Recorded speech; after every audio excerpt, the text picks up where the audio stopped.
नमस्कार दोस्तों। आज के इस वीडियो में रीजनिंग से बनने वाले महत्वपूर्ण प्रश्न को डिस्कस करेंगे।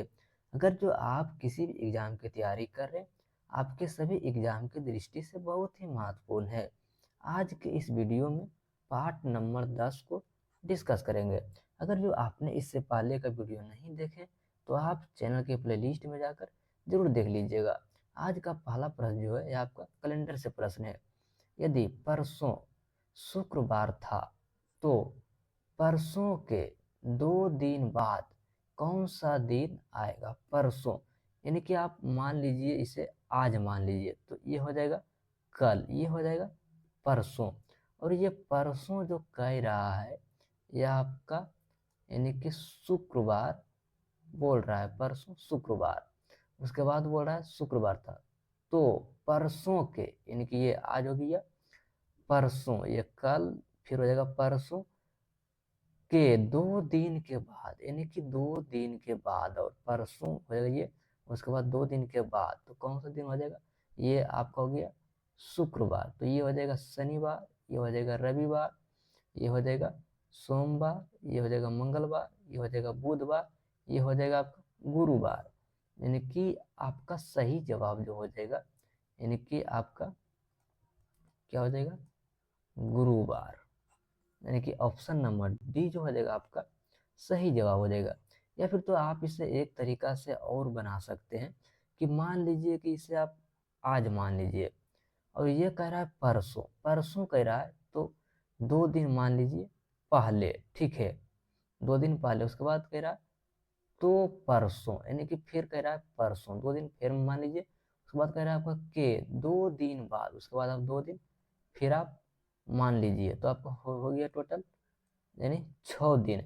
अगर जो आप शुक्रवार में +6 दिन कीजिएगा तो यह जो आएगा आपका यानी कि गुरुवार आएगा। यानी कि आप इस तरीका से भी बना सकते हैं। चलिए नेक्स्ट प्रश्न की ओर बढ़ेंगे। अगला प्रश्न आपका है, यदि एक पासे की दो परिस्थितियां दर्शाई गई है जिसके छह फलक पर लाल, नीला, काला, सफेद, पीला, हरा रंग अंकित है, हरा रंग के विपरीत कौन सा फलक आएगा? यानी कि जो हरा रंग दिया हुआ है ये हमारा, यानी कि हरा रंग के विपरीत कौन सा रंग आएगा? तो अगर जो आप ध्यान से देखिएगा इन सभी को, अगर जो आप पासे को ध्यान से देखिएगा तो आपको ये दोनों जो दिख रहा होगा यानी कि नीला और पीला, यानी कि नीला और पीला, यह आपको दोनों में आपको कॉमन दिख रहा है। जब दो कॉमन हो जाए तो जो बच जाता है वह एक दूसरे के विपरीत होता है। यानी कि हरा का विपरीत सफेद हो जाएगा और सफेद का विपरीत हरा हो जाएगा। तो हमें पूछ रहा है कि हरा का विपरीत क्या होगा? तो ये जो हो जाएगा सफेद, यानी कि ऑप्शन नंबर ये जो हो जाएगा आपका सही जवाब हो जाएगा।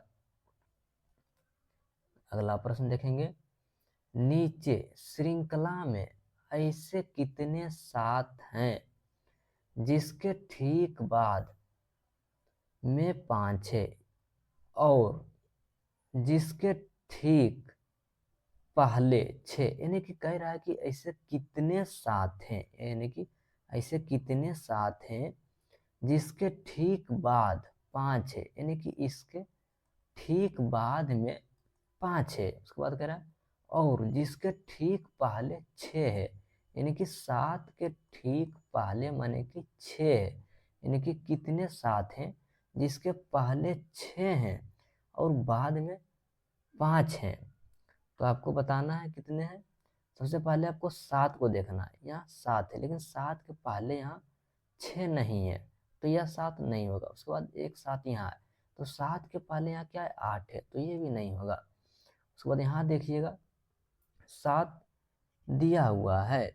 अगर जब ये 7 को ध्यान से देखिएगा तो ये 7 के पहले 6 दिया हुआ है और 7 के बाद 5 दिया हुआ है, हाँ 5 दिया हुआ है, तो एक साथ हमारा ये हो जाएगा। उसके बाद देखेंगे यहाँ पे इस 7 के भी पहले जो है 6 दिया हुआ है और 7 के बाद भी जो है 5 दिया हुआ है, तो एक हमारा यानी कि ये हो जाएगा। उसके बाद देखेंगे और कोई साथ है नहीं, और कोई साथ नहीं है, तो हमारा कितने साथ है, यानी कि 2 साथ ऐसे हैं जिसके ठीक पहले 6 और ठीक बाद 5 है, यानी कि आपका ऑप्शन नंबर बी जो हो जाएगा ये आपका सही जवाब हो जाएगा।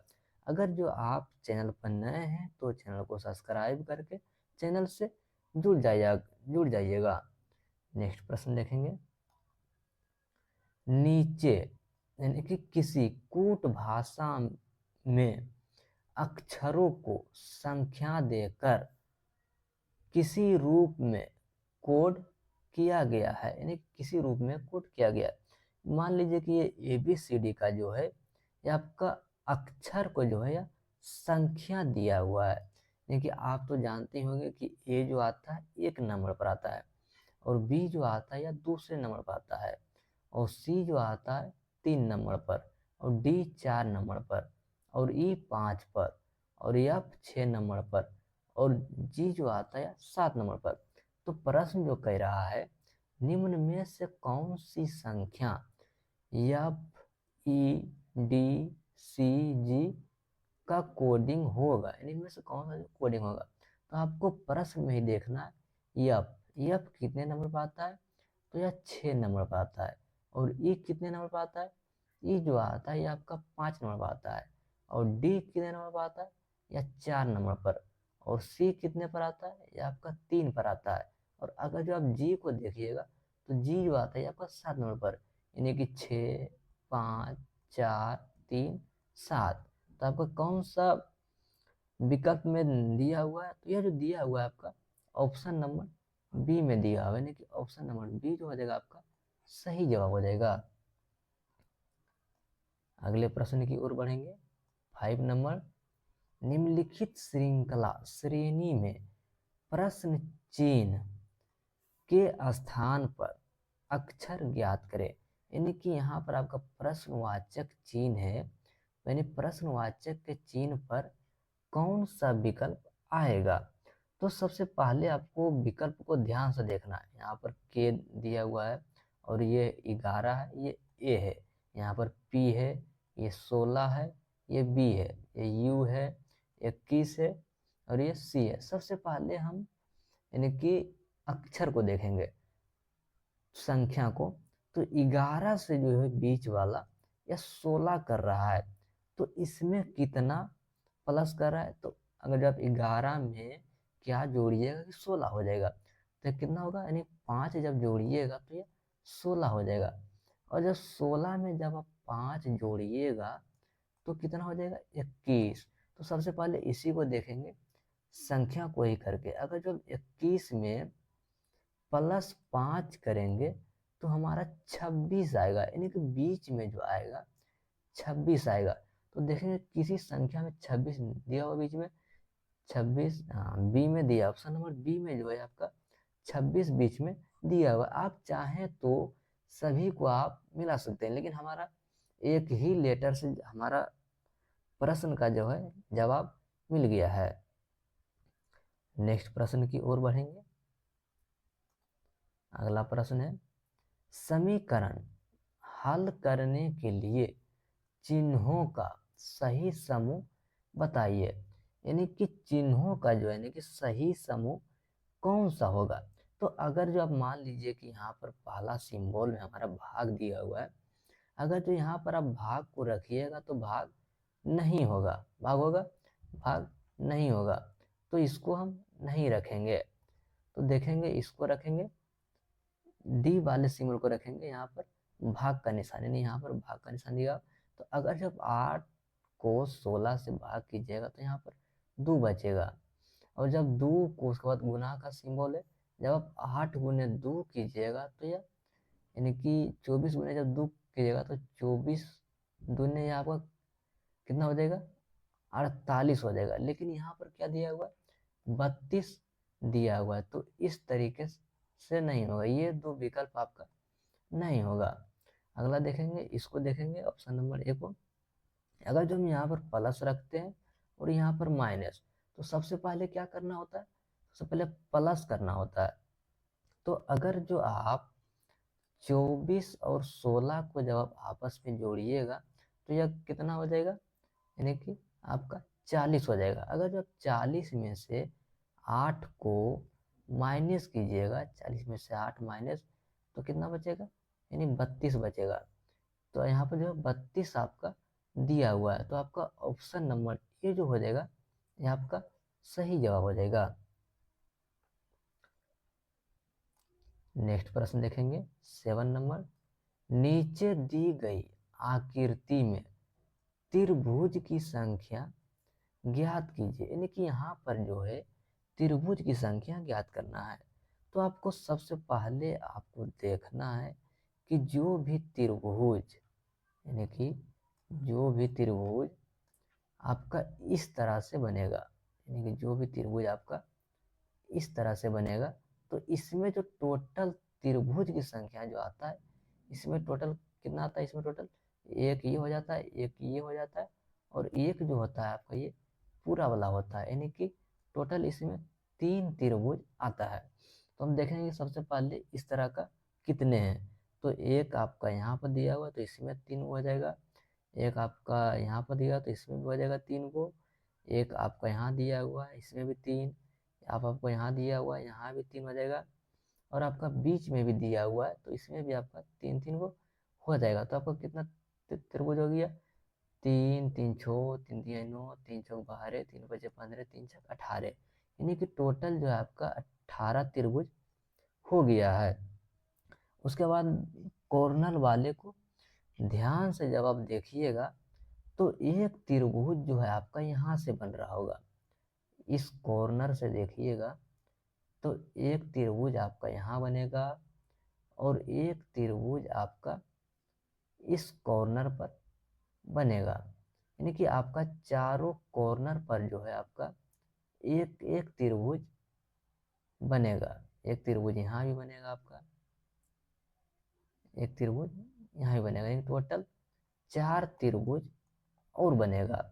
और अगर जो आप ध्यान से देखिएगा तो एक त्रिभुज जो है आपका, यानी कि बड़ा वाला जो आपका दिया हुआ, यानी कि ये वाला देखिएगा आपका बनेगा, या एक त्रिभुज आपका यहाँ से बनेगा, यानी कि बड़े वाले से एक त्रिभुज आपका बनेगा, और एक त्रिभुज आपका नीचे भी बनेगा बड़े वाले से, एक त्रिभुज यहाँ से बनेगा, तो आपका 2 त्रिभुज और बन जाएगा। तो टोटल आपका कितना हो गया, यानी कि 24, यानी कि टोटल त्रिभुजों की संख्या जो हो जाएगा इसमें 24 त्रिभुज बनेगा। अगला प्रश्न देखेंगे, दी गई आकृति का, यानी कि यम एन रेखा, यम एन रेखा का प्रतिबिंब कैसा दिखेगा, यानी कि यह जो हमारा डायग्राम दिया हुआ है, यानी कि इसका प्रतिबिंब कैसा दिखेगा। तो अगर जो आप डायग्राम के बीच वाले को ध्यान से देखिएगा, जब तो आप यह त्रिभुज को देखिएगा, जब यह त्रिभुज इधर से बनेगा तो यह त्रिभुज कैसे बनेगा, यह त्रिभुज इस तरह से बनेगा, यह त्रिभुज इस तरह से बनेगा, लेकिन यह जो त्रिभुज है आपका यह रंगा हुआ है, तो ये वाला आपका नहीं होगा, ये भी नहीं होगा, ये हो सकता है और ये भी हो सकता है। और ये जो बीच में जो दिया हुआ है, अगर जो ये इस तरफ आएगा तो यह ऐसे, इससे और इस तरह से बनेगा, तो आपका इसमें नहीं दिया हुआ है, तो यह भी आपका नहीं बनेगा। इसमें ऑप्शन नंबर डी में दिया हुआ है, बीच में दिया हुआ है, तो आपका ऑप्शन नंबर डी जो हो जाएगा ये आपका सही जवाब हो जाएगा। नेक्स्ट प्रश्न देखेंगे, अगला प्रश्न 9 नंबर है। उस विकल्प का चयन करें जिसमें दी गई आकृति निहित है, यानी कि उस विकल्प का चयन करना है जिसमें दी गई आकृति यानी कि निहित है, घुमाने की अनुमति नहीं है, यानी कि इसे जो है घुमाने की अनुमति नहीं है। तो अगर जो आप यानी कि ये जो आपका आकृति दिया हुआ है ये किस वाले डायग्राम में बना हुआ है, तो अगर जो आप ध्यान से देखिएगा तो यह डायग्राम जो है आपका इसमें नहीं बन सकता है, इसमें भी नहीं बन सकता है, इसमें भी नहीं बन सकता है। यानी कि इसमें जब ध्यान से देखिएगा यहाँ से इस तरह से यह डायग्राम बन सकता है। यानी कि ऑप्शन नंबर सी जो हो जाएगा आपका सही जवाब हो जाएगा। नेक्स्ट प्रश्न की ओर बढ़ेंगे। कौन सी आकृति प्रश्न आकृति में पैटर्न को पूर्ण करती है? यानी कि कौन सा आकृति जो है यानी इसमें से जो इस पैटर्न को पूर्ण करती है। तो अगर जो आप ध्यान से देखिएगा तो ये जो है ये आपका वृत्त दिया हुआ है, और अगर जब इसे देखिएगा तो सबसे पहले क्या कर रहा है, एक लाइन बना रहा है। उसके बाद कितने लाइन बना रहा है, 2 लाइन बना रहा है। उसके बाद कितने लाइन बना रहा है, 3 लाइन बना रहा है। तो आगे जो बनाएगा इसमें टोटल 4 लाइन बनाएगा। यानी कि यह डायग्राम जो बनेगा यह आपका इस तरह से। तो आपका ऑप्शन नंबर बी जो हो जाएगा यह आपका सही जवाब हो जाएगा।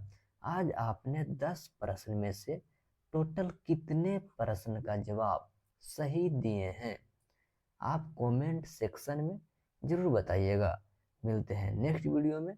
जय हिंद।